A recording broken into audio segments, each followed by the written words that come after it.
Well, how y'all doing? Derby Jack here. It is Tuesday. Um, you know, it's kind of funny when I talk to people on the outside, from little things that um, people had believed all their lives, and it's so hard for them, thinking about, talking to people about certain things like, hey, you ready for the bug diet? They don't even believe that they would ever put bugs and stuff in our foods and stuff. People out there believe in the moon landing, and even though things are starting to come out and it's starting to really catch on and things like that with certain people that questions are. I've always had a question when I was a kid. If he's the first, if Armstrong or whatever was the first guy on the moon to say those famous words, who was the person taking the picture? I always wondered about that. If there was an arm with a camera, then why didn't we ever see the arm with the camera?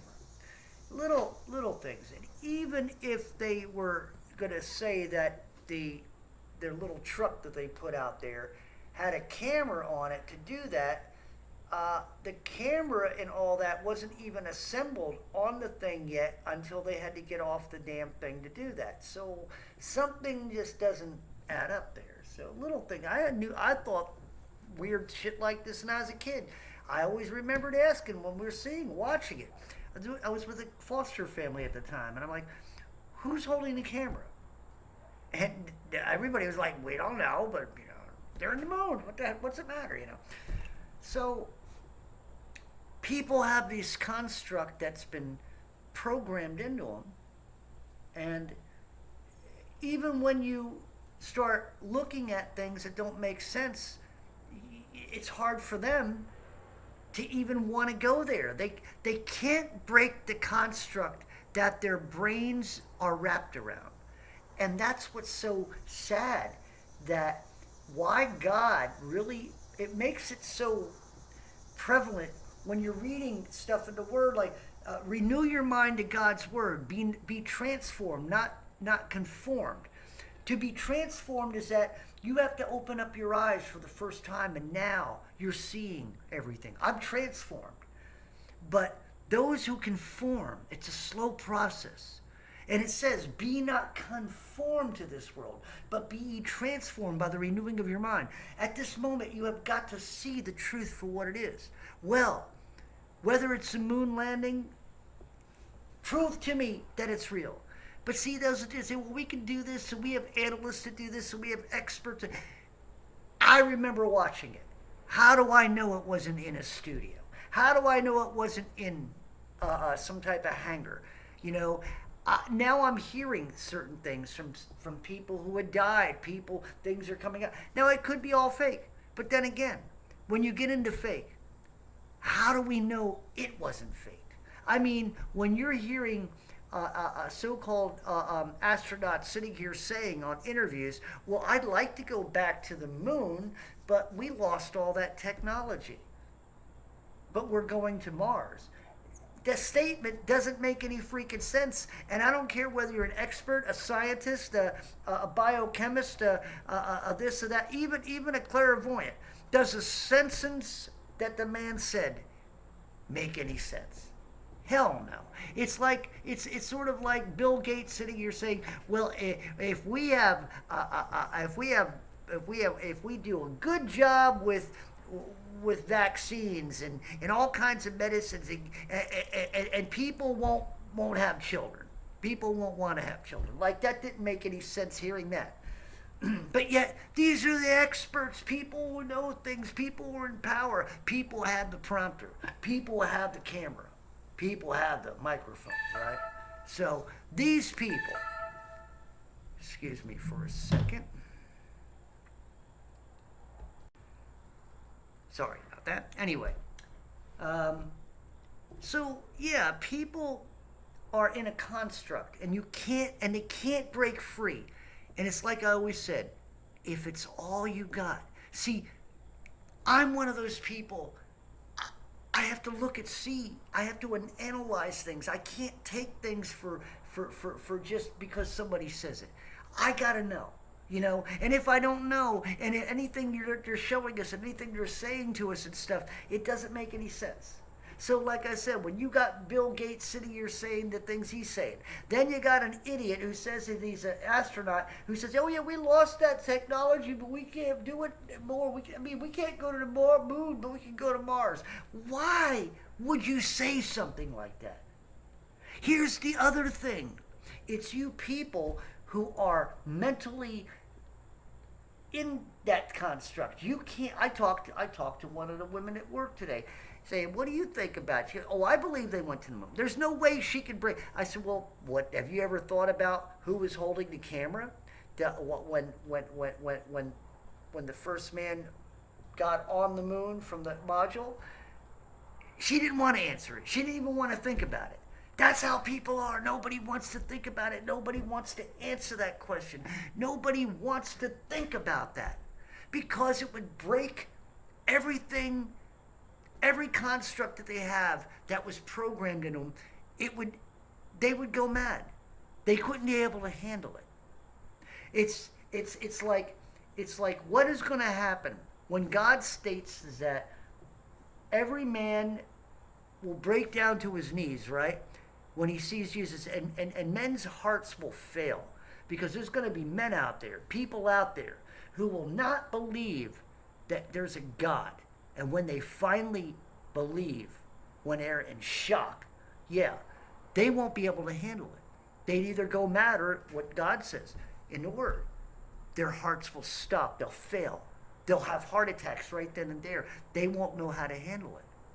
So when you try to break somebody's construct that they've been programmed for so many years, all their lives, they believe in space. They believe that we went there. And they believe this, and they believe all that James Webb bullshit. Okay, up there. That they're artists. They're great artists who are doing this. Okay. It isn't pictures. It's artistic work. And they're very, very good at what they're doing, okay? Academy Award, I mean, these people get paid probably great money for what they do. See, here's the thing. The money, think about it. Everything you thought you believed in, you got in the NASA program, all of a sudden you're being told, well, as we move up and now you want to be an astronaut, well, we're going to take you in a back room. We need to explain a couple things to you. Well, we never went to the moon. We never went into real space. And really, there is no what you think there is. Okay? And if you play ball and act like there is, you'll get paid a great deal of money. People can't believe that an astronaut would do that. But, see, that's why when you start looking at the bigger picture of, cosmonauts, okay, so that means Putin and the people of Russia, the government of Russia, and scientists of Russia, they all know that it was a hoax. Look, I've been saying it. I don't know the exact what the Earth truly looks like. I'm beginning to believe that it isn't quite round, and I'm beginning to believe that it isn't quite flat.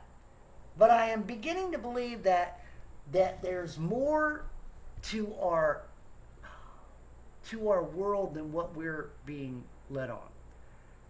I've said this before. I'm beginning to be more on the lines of Enter the Stars, who shows sort of like, what if we are on the eye of God's eye? I mean, or our world is the lens, and then everything else around us, behind the eyeball, is your space.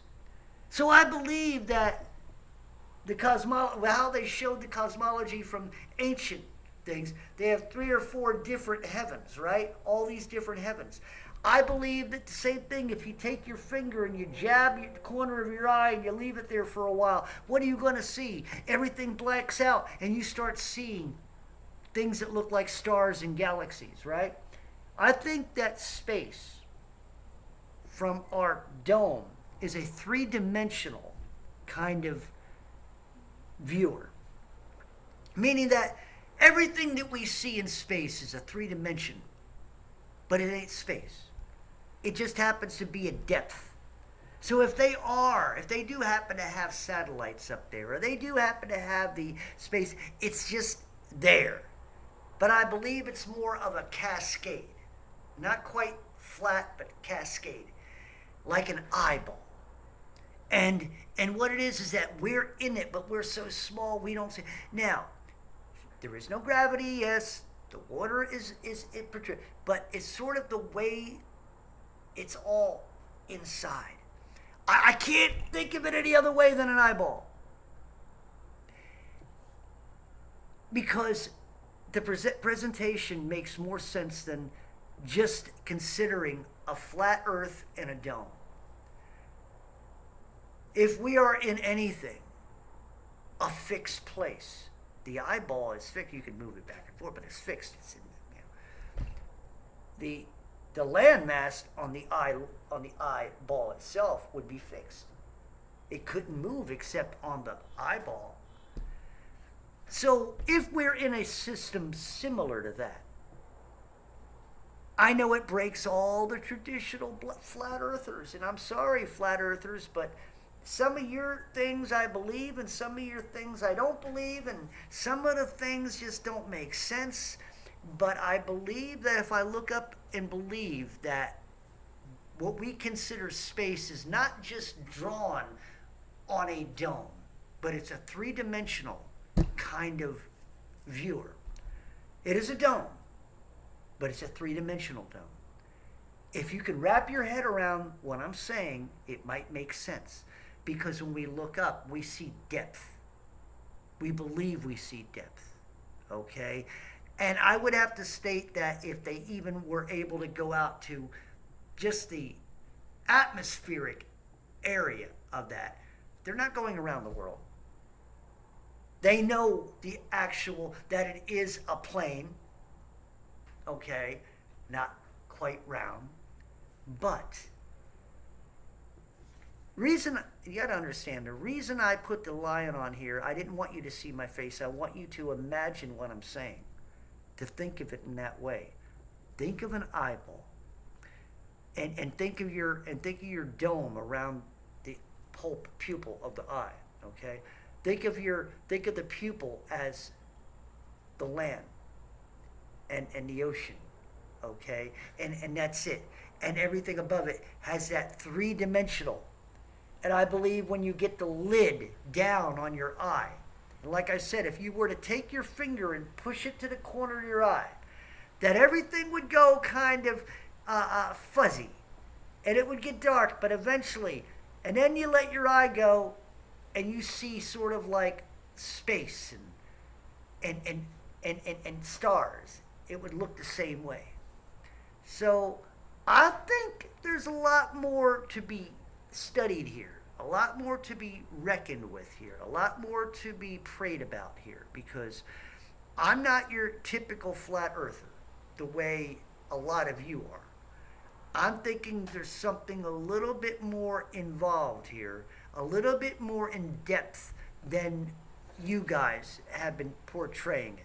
You know, that little disc, and it looks good, but there's more to it than that.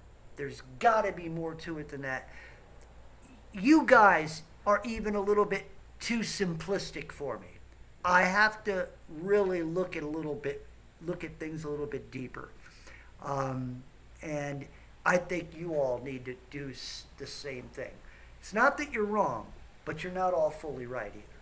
So there you go. I've been trying to think about how to tell you all this of what I believe the flat earth is. And I believe we're a concave. I believe that yes, it's flat to a point, but we are in a system similar to an eyeball. and similar to what we have. And that's where I believe that we're like that. Are we in God's eye? I don't know. You know, I do know other things that if that's the case, that the earth is made of flesh. I do know that. And I do know some other things about that, which I'm not going to get into right now. But anyway, just thought I'd bring that to you. Derby Jack out. See you all on the other side.